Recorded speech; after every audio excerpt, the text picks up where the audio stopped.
레바논의 특수부대에서는 전투 사격 훈련이 한창이었습니다. 평소와 같이 조용했던 사격장에 갑자기 총성 한 발이 울려 퍼졌습니다.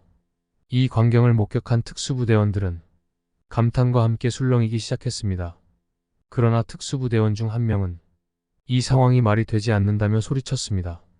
교관이 다가와 그의 총을 빼앗았습니다. 도대체 무슨 일이 벌어진 것일까요? 여러분의 구독과 좋아요 부탁드리며 재미있게 시청해 주시기 바랍니다. 이 내용은 해외 커뮤니티 레딧에 올라온 사연을 재구성하여 만들었습니다. 감동적이고 재미있는 이야기 제보는 코리아 언더 이메일이나 쪽지로 부탁드립니다. 해당 사연자를 대신해 저희가 소개해 드리겠습니다. 안녕하세요. 저는 레바논에 사는 카림입니다. 커뮤니티에 글을 올릴 것이라고는 상상도 못했는데요. 정말 특별한 경험을 여러분과 공유하고자 합니다. 용기를 내어 이 글을 쓰게 되었습니다. 현재 저는 레바논의 유명한 특수부대에서 복무 중입니다. 우리 부대는 국가를 보호하며 정찰, 산탄 총격, 특수임무 수행 등 다양한 임무를 담당하는 레바논 군의 특수전 부대입니다. 우리와 비슷한 여러 특수부대가 존재하는 가운데 우리는 매년 특수부대 간의 전술훈련 경쟁을 벌입니다. 사격 분야에서 뛰어난 성적을 거두며 부대 내에서 에이스로 인정받아 왔습니다. 지난 2해 동안 진행된 훈련에서 사격 부문 1등을 차지했고 이번에도 자신감이 넘쳤습니다. 어느 날 부대장님이 훈련 준비 상황을 물으셨을 때 저는 이번에도 1등할 자신이 충분하다고 답하며 걱정하지 말라고 말씀드렸습니다. 장교님께서는 이번에 특별한 한국인 한 명이 파병 온 사실을 알려주셨습니다. 그가 보여준 사격 실력은 정말 믿기 어려울 정도였다고 하셨죠. 저는 처음에는 걱정할 필요 없다며 코웃음 쳤지만 장교님이 보여준 그 한국 군인이 사격 영상을 본 후 제 생각이 금세 바뀌었습니다. 항상 1등을 차지하던 제가 그 실력에 충격을 받았을 정도였으니까요. 그래서 저는 그 한국인의 정체가 무엇인지 궁금해졌고 장교님께 물어보았습니다.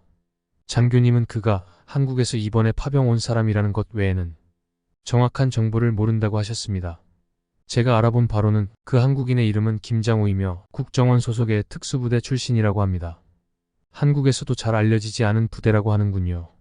저는 한국의 특수부대에 대해 이름만 대면 알려진 것이 없다고 들어 어느 정도 무시하는 경향이 있었습니다.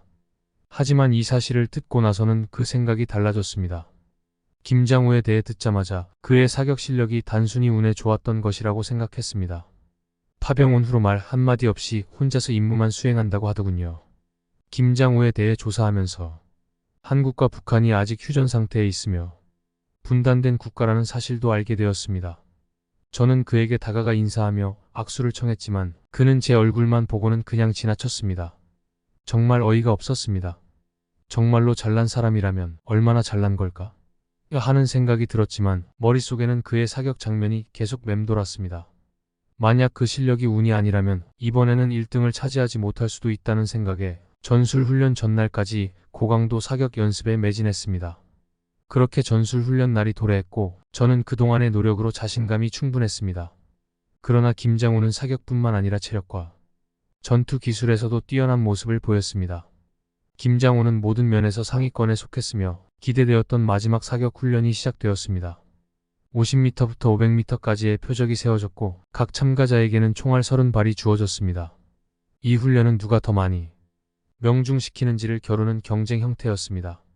예상대로 저와 김장우는 30발을 모두 명중시켰고 다른 누구도 그만큼의 명중률을 보이지 않았습니다. 소총 사격에서 결과가 나오지 않자 우리는 권총 사격으로 전환했습니다. 교관님께서는 5개의 표적 중 더 많이 맞춘 사람이 1등이 될 것이라고 말씀하셨습니다. 저와 김장우 모두 5발을 모두 명중시켰고 1등을 가리기 어려워 보였습니다. 그때 교관님이 자신의 담배를 꺼내셨습니다. 표적물보다 훨씬 뒤에 담배를 놓으시며 이것을 맞추는 사람이 이번 훈련이 1등이 될 것이라고 하셨습니다. 김장우는 총을 들고 담배를 조준하기 시작했습니다. 약 3분이 지난 후 사격장에 총소리가 울려 퍼졌습니다. 그 소리에 레바논 특수부대원들이 웅성거리기 시작했습니다. 저 역시 지지 않기 위해 담배를 조준했지만 거리가 멀어 방아쇠를 당기지 못했습니다. 5분쯤 지난 후 저도 총을 발사했지만 담배는 그대로 서 있었습니다. 교관님을 비롯한 특수부대원들은 그 사실에 놀라움을 감추지 못했습니다. 김장우의 사격 실력은 정말로 대단했기 때문입니다. 교관님들조차도 하기 어려운 거의 불가능에 가까운 일을 해낸 것이었으니까요. 그날 이후 김장호는 화제의 인물이 되었습니다. 하지만 그는 말이 없고 부대원들과의 교류도 없었기 때문에 축하해주는 사람은 단 한 명도 없었습니다. 저는 그를 단순한 경쟁자나 라이벌로 생각하기 시작했습니다. 김장호는 무뚝뚝하고 말없는 성격임에도 불구하고 저는 그와 사람 대 사람으로 친해지고 싶다는 생각을 했습니다. 저는 그에게 매일 인사하고 챙겨주며 다가갔습니다. 그 결과인지 김장호는 저에게 조금씩 말을 시작했습니다. 그렇게 저희는 친해지기 시작했고 그가 파병 기간이 끝나 조만간 한국으로 돌아간다고 했을 때 저는 아쉬운 마음에 휴가 때 한번 놀러 가겠다고 말했습니다. 그리고 그는 한국으로 돌아갔습니다. 시간이 흘러 저는 훈련에 열중하고 있었는데 어느 날 한국으로 파병할 인원을 모집한다는 공고를 보게 되었습니다. 저는 평소 한국에 가고 싶었기에 곧바로 파병을 신청했고 이번에는 저도 한국으로 가게 되었습니다. 한국에 도착해보니 제가 머릿속으로 그려왔던 한국과는 많이 달랐습니다. 공항에 도착하니 내부가 정말 깔끔했고 공항에 도착한 순간 저는 그 광경에 압도당했습니다. 제가 알고 있던 한국은 휴전 국가로 아직 전쟁이 끝나지 않았다고 들었는데 어떻게 이런 멋진 건물을 지을 수 있었는지 의아했습니다. 그러나 놀라운 점은 그것뿐만이 아니었습니다. 러시아 공항에서는 저희 파병 인원이 입출국하는데 오랜 시간이 걸렸는데 한국에서는 정말 편리하게 여권과 비자를 전자적으로 처리할 수 있었기 때문에 미리 신청해 놓은 비자로 빠른 입출국 절차를 진행할 수 있었습니다. 수화물을 받는 것조차 너무나 편리했습니다. 수많은 수화물 수령 장소뿐만 아니라 디지털로 제 수화물이 어디에서 언제 나오는지 알 수 있었습니다. 그렇게 저희는 모든 절차를 마치고 게이트를 나왔는데 인천공항을 다니면 다닐수록 정말 매력적인 곳이었습니다. 군사 관계자가 저희를 마중 나왔습니다. 그런데 일정이 약간 꼬여서 저희는 공항에서 3시간 정도 대기해야 한다고 들었습니다. 그래서 공항 바닥에 앉아서 쉴 거라고 생각했는데 저희를 어딘가로 데려간 후 보여준 시설에 정말 놀랐습니다. 공항 안에 잠을 잘 수 있는 공간이 있었고 심지어 샤워도 가능한 시설이 있다는 사실에 어이가 없었습니다. 러시아 공항에서는 이런 편리한 인프라가 구축되어 있지 않아 만약 공항에서 잠시 쉬어야 한다면 대부분 길바닥에서 쉴 것이라고 생각합니다. 그런데 한국에서는 마치 호텔과 같은 편의를 제공받았죠. 저희는 그곳에서 달콤한 휴식을 취한 뒤 군부대로 이동했습니다. 거기서 정말 반가운 얼굴을 만났습니다. 바로 김장호였죠. 그는 저를 매우 반갑게 맞이해 주었습니다. 그렇게 한국에서의 파병 생활이 시작되었습니다. 알고 보니 김장호는 레바논에서 파병 온 부대원이었지만 그는 지휘자 출신이었고 한국에서는 김장호는 대위라는 높은 직급을 가지고 있었더라고요. 저는 그와 그의 부대원들과 함께 작전 및 훈련을 진행했습니다. 김장호 대위가 이끄는 부대원들의 실력은 정말 대단했습니다. 레바논에서 상위권에 속하는 실력이었던 저도 그들과 함께 훈련할 때는 항상 평균 수준이었습니다. 그들의 사격 실력도 김장호 대위에 못지않게 우수했습니다. 저는 그렇게 부대원들과 친해졌죠.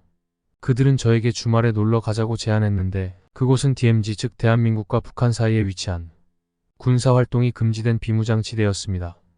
그들은 이곳이 일반인도 출입이 가능하여 자유롭게 관광할 수 있다고 설명해 줬습니다.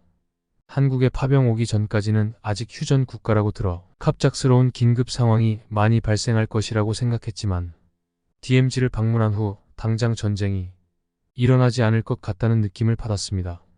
그러나 북한의 예상치 못한 침입에 대비해 항상 준비를 갖추어야 하는 곳이 바로 한국이라는 생각이 들었습니다. 처음에 저희는 제3땅굴에 갔는데 그곳이 북한이 한국을 침투하기 위해 만든 터널이라고 설명해 주었습니다. 전망대에 갔을 때는 북한의 마을과 도로 등을 관찰할 수 있었습니다. 그곳에서 저는 무척 신기한 경험을 했죠. 사람들이 단체 사진을 찍기 위해 모르는 사람에게 자신의 핸드폰을 맡기며 사진 촬영을 부탁하는 모습을 보았습니다. 이는 러시아에서는 상상도 할 수 없는 일입니다.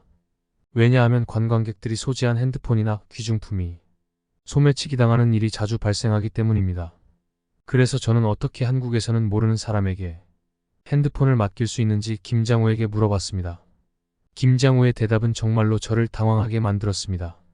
한국에서는 핸드폰을 식당이나 카페에 두고 와도 아무도 가져가지 않을 뿐만 아니라 오히려 주인을 찾아주기 위해 노력한다고 김장호가 말했습니다.